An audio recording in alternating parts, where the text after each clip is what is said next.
A sown seed is a sent seed, sent on a kingdom mission to bring forth a harvest in the earth. Matthew 9, verse 37, and he said to his disciples, notice his disciples, those who are discipled and disciplined by him. Like when he sat in the Mount of Olives, there were multitudes. And then the scripture said, and he called his disciples unto himself, the 12 out of the masses, the multitudes, and he instructed them in the ways of the advancing kingdom. The same is true today. The harvest is truly great, but the workmen are few. Therefore beseech the Lord of the harvest that he may send out workmen into his harvest. These are kingdom principles. Far too many don't understand the advancing kingdom because they have never become a sown seed.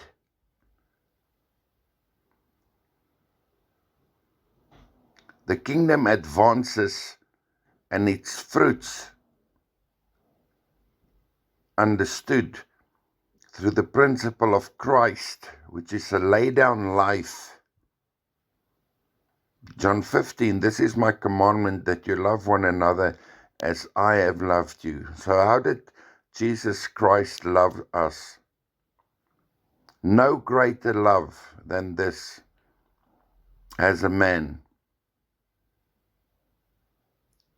than to lay down his life for his friends. And that's in the way of the cross. It's the principle and doctrine of Christ. We become like him, producing his life and ministry in the earth by his Spirit through manifested sonship. Not just talking about sonship.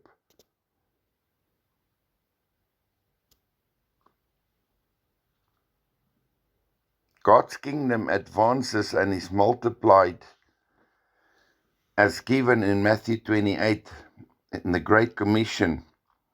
And Jesus came and spoke to them, saying, all authority in heaven and on earth has been given to me. Therefore go and make disciples in all nations, not church clones, to become like the pastor and sow into his vision, like a pyramid scheme, like organized crime, and all the people who are bound under his second heaven delusion and deception, sow into his ministry, into his vision, and the people under his teaching never discover their kingdom purpose within the earth, because they become the religious cathedral mentality church clones, ineffective for the cause of the advancing kingdom, being spiritually overfed, becoming spiritual gluttons, but never living out and walking out the glory of Christ through manifested sonship.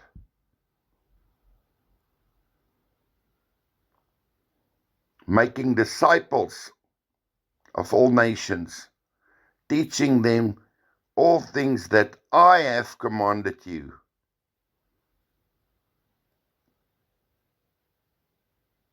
And lo, I am with you always, even until the end of the age, until he comes, until we have completed this kingdom mandate. No man putting the plow and wants to look back like Lot's wife is fit for service in the kingdom. It costs you everything to follow him. Luke 9 verse 61. And another also said, I will follow you, Lord, but allow me first to bid farewell to those who are at my house. But Jesus said to him, no one who sets his hand to the plow and looks back at the things behind is fit for the kingdom of God. Are you a sown one, or are you a born-again seed that abides alone because you only live for yourself? I saw a vision of the hand of Jesus sowing his bride into the earth, because he's bringing forth a mighty harvest through his sown ones, to fulfill scripture and prophecy within those who are discipled by him. Zechariah 10 verse 8, I will signal, and this is the greater glory outpouring of the latter house, through the manifested sons, the sown ones, the bridal company, which multiplies within the earth through the principle and the doctrine of Christ, which conforms us to his life, his standard, his image and his likeness, unto glorified manifested sonship. I will signal for them, gather them, for I have redeemed them, and they shall increase as they formerly increased, because we are called to produce the fruits of the kingdom. Verse 9 of Zechariah 10, and I will sow them among the people, the sown ones, and they shall remember me in distant countries, and they shall live with their children, and they shall return.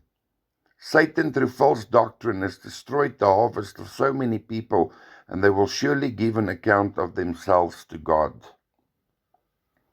He's coming with his reward, and each man shall receive of him according to the works done in the body. Is any farmer so stupid that they will take their seed out of the earth before the seed produced the desired harvest?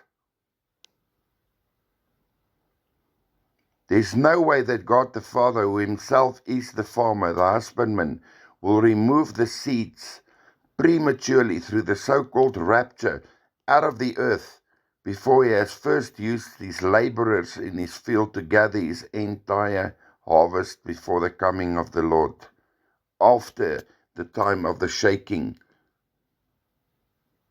of nations, the trumpet awakening judgments. He comes at the last trumpet, which means we will go through and experience all the consecutive trumpets, which are the Joel 2, sound the alarm in my holy mountain, blow the trumpet in Zion. And then it goes into prophetic sequence and unfolding context in the valley of Jehoshaphat,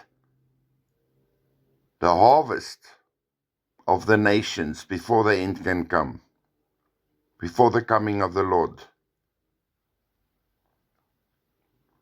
People need to stop teaching and believing that lie, because the Father spoke to me very clearly and said to me, that lie causes spiritual abortions of end-time ministries, which was ordained by God before the foundation of the world, because people sit in a cathedral bound by false doctrine and misled with an escape mentality. The escaped ones are those who will be sent into the nations to fulfill God's end-time kingdom mandate before the coming of the Lord. Scripture is clear about the sequence of events. James 5, verse 7 to 8. Be patient and persevering. And this coincides with the call to be patient, the patience of the saints in Revelations 13. And then it unfolds into the harvest of Revelations 14. Swing in the sickle to harvest the earth. And then comes the vials of wrath after the tribulation harvest. It's the shaking of nations, the tribulum, which means the threshing of the nations, the threshing floor of Christ Like John the Baptist rightfully prophesied, he's coming with his winnowing fork to clear his threshing floor. And the wheat he will gather into his barn, and the chaff he will burn up with unquenchable fire.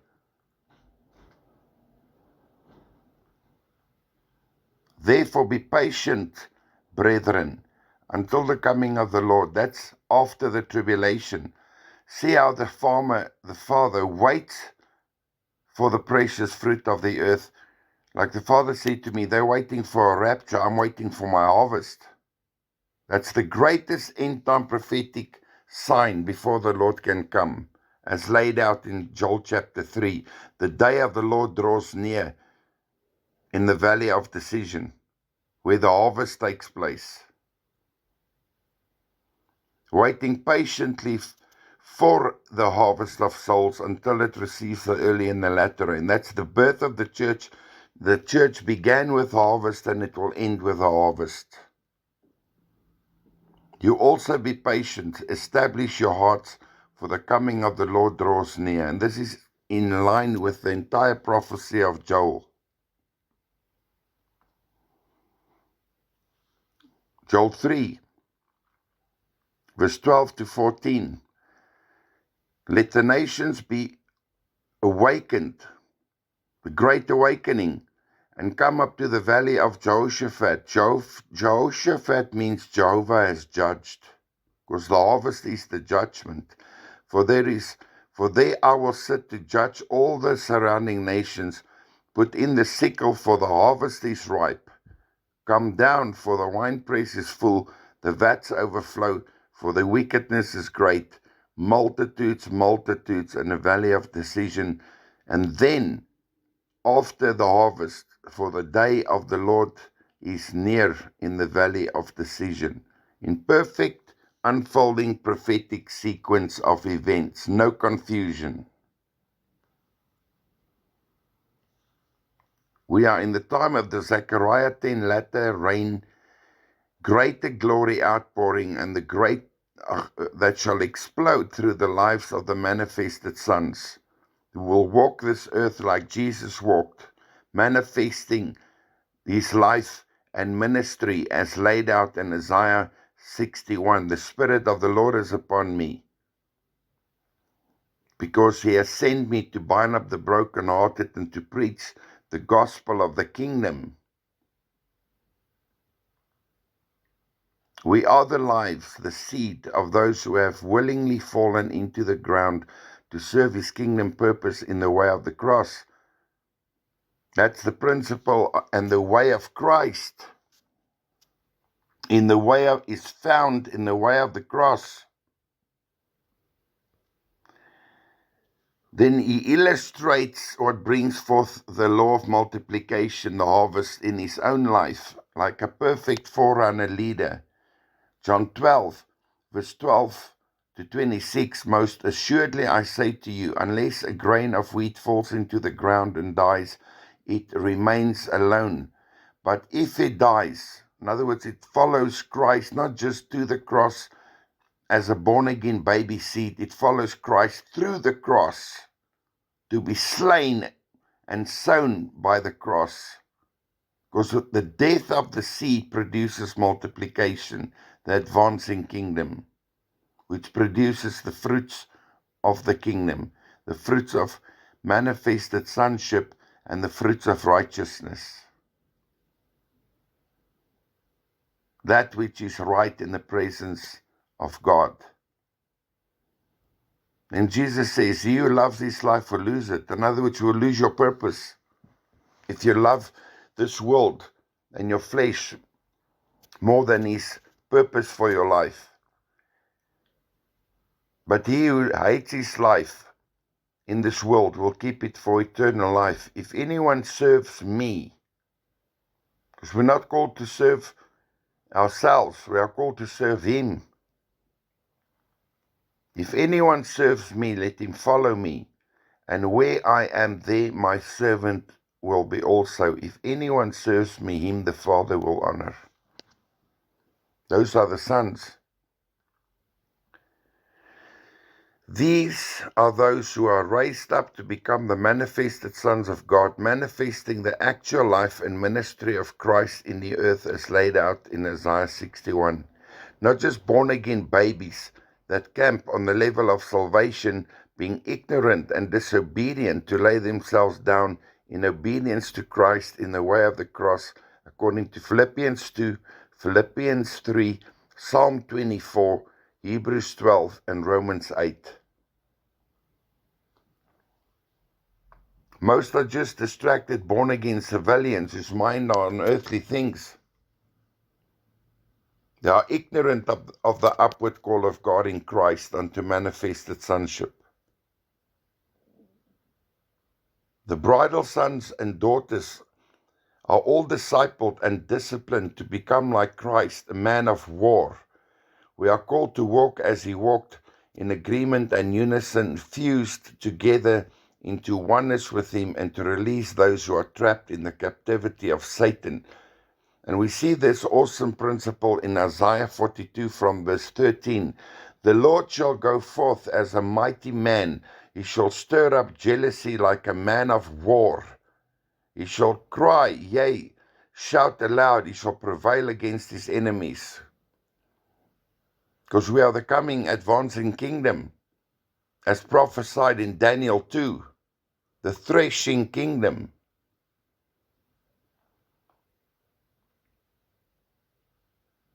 All nations shall pass through the threshing floor of Christ to separate the chaff from the wheat. Verse 14, I have long time held my peace. I have been still and restrained myself. Now I will cry like a travailing woman. I will destroy and devour at once. I will lay waste the mountains, which are kingdoms, and hills, and dry up all their vegetation, and I will turn the rivers into islands, and I will dry up the pools, and I will bring the blind by a way they knew not. I will lead them in paths that they have not known. I will make darkness light before them, and crooked things straight. These things will I do unto them, and not forsake them. They shall be turned back, they shall be greatly ashamed that trust in graven images, that say to the molten images, you are our gods. Those who worship false gods and idols. Hear you deaf, and look you blind, that you may see. Who is blind but my servant, or deaf as my messenger whom I sent? Who is blind as he who is perfect, and blind as the Lord's servant? Seeing many things, but you observe not, opening the ears, but hears not. The Lord is well pleased for his righteousness' sake. He will magnify the law and make it honorable. But this is a people robbed and plundered. They are all of them snared in holes, and they are hid in prison houses. They are for a prey, and none delivers for a spoil, and none says, restore. 2 Timothy 2, verse 3. You therefore endure hardness as a good soldier of Jesus Christ. No man that wars entangles himself with the affairs of this life, in other words, the civilian affairs, so that he may please him who has chosen him to be a soldier. And this is why the bride has been going through so much boot camp training and discipline, passing under the rod of the Father's correction. And if a man also competes as an athlete, yet he is not crowned unless he strives lawfully. So many think that they can lay claim to the crown of the overcomer without competing according to the rules as laid out in Hebrews 12. How will you be crowned as a functioning heir and a mature son of God unless you have passed under the rod of the Father's discipline? To be discipled, to become a follower of Christ. Hebrews 12 verse 1, therefore, since we are surrounded by such a great cloud of witnesses, let us lay aside every weight and the sin that so easily entraps us, and let us run the race set before us with endurance. We are called to endure. Like Jesus said, those who endure until the end shall be saved until he comes after the tribulation. Matthew 24 verse 29. Having our minds fixed on Jesus, because we follow him. Having our minds fixed on Jesus, the beginner, the author, and the finisher of our faith, who for the joy that lay ahead of him endured the cross, although he despised the shame, and sat down at the right hand of the throne of God. Jesus could not be crowned unless he fulfilled the will of the Father in obedience unto death, as he laid himself down in the way of the cross, and neither those who think that they can sidestep the call to take up their own cross. Christ is the pattern.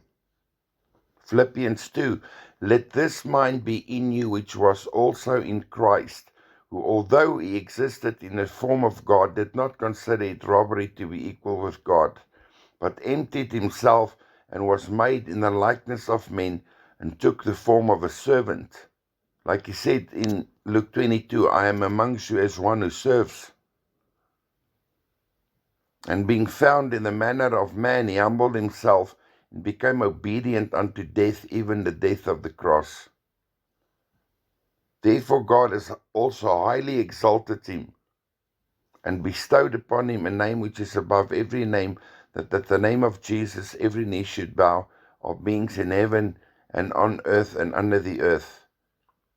And the same pattern is wrought out in those who shall be unveiled as the glorified manifested sons, after the order and the image and the likeness and the pattern of Christ.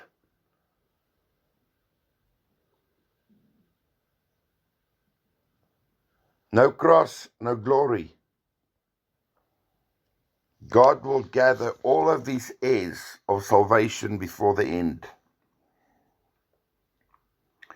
Jesus said he will only raise us up in the last day, when he has gathered all those whom the Father has given him. He said it 4 times in John 6. This is the will of the Father who sent me, that of all he has given me I shall lose nothing, but should raise it up at the last day. He's coming at the last trumpet. And this is the will of him who sent me, that everyone who sees the Son and believes in him may have everlasting life, and I will raise him up at the last day.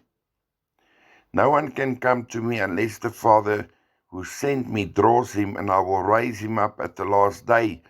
Whoever eats my flesh and drinks my blood has eternal life, and I will raise him up at the last day. He said it 4 times, putting emphasis on the last day. The early followers of Christ knew about the day of the resurrection. John 11 verse 23. Jesus said to her, your brothers shall rise again. Martha said to him, I know that he will rise again in the resurrection at the last day, when the body of Christ has completed and fulfilled their kingdom mandate within the earth. This is why he says he calls for us to be patient until he has received his harvest. First, he's restrained by that before he can come. Will God allow us to abort the children of the final Pentecost that must come in during the time of the harvest? How can we put the marriage supper before the harvest? Because in the parable of the marriage supper in Matthew 22, Jesus explains that he first sends his servants out to invite the guests to the wedding, those who serve him, his servants. During the time of the harvest, it's the Spirit and the bride that says, come. Does a bride invite herself to her own wedding, or does she invite the guests?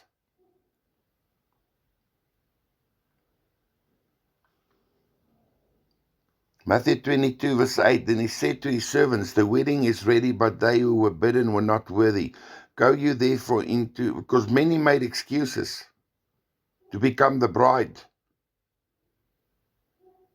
Go you therefore into the highways, and as many as you shall find, bid them to the marriage. These are the sown ones.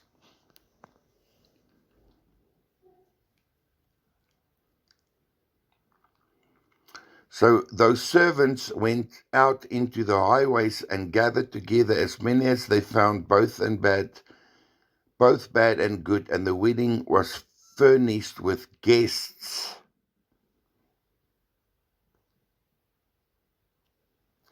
Are we waiting to go home through a rapture, or are we waiting with Jesus to first gather the harvest through the latter rain final Pentecost? Because scripture and prophecy must be fulfilled.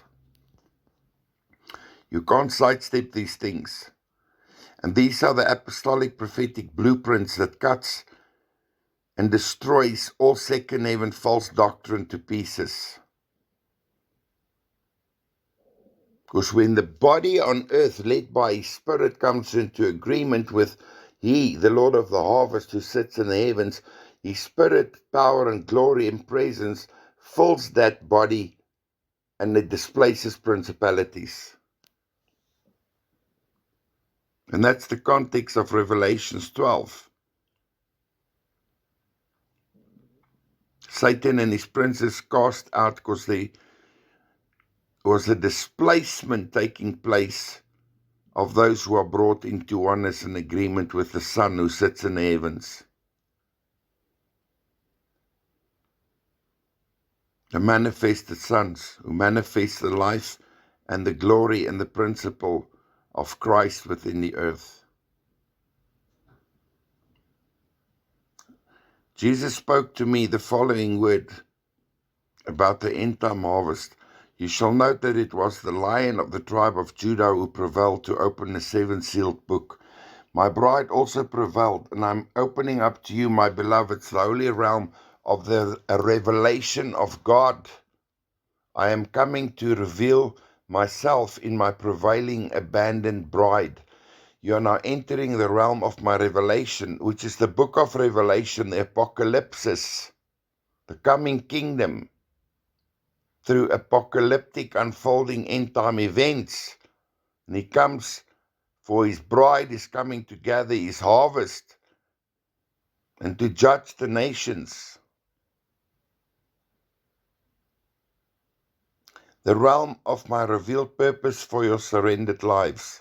I'm coming suddenly into the upper chamber, as with Pentecost, the chamber of the heart of my surrendered bride, through whom my final Pentecost will be poured forth, and through this great outpouring of abandoned love, my bride and I shall receive the fruits of our devotion and sacrifice coming into fulfillment through the children of the final great harvest, my heirs of salvation.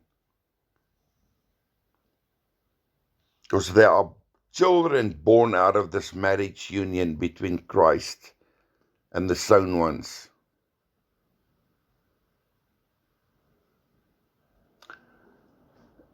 Notice what the Spirit of God said through a friend of Smith Wigglesworth, Stanley Frocham, in 1965 about the time of tribulation.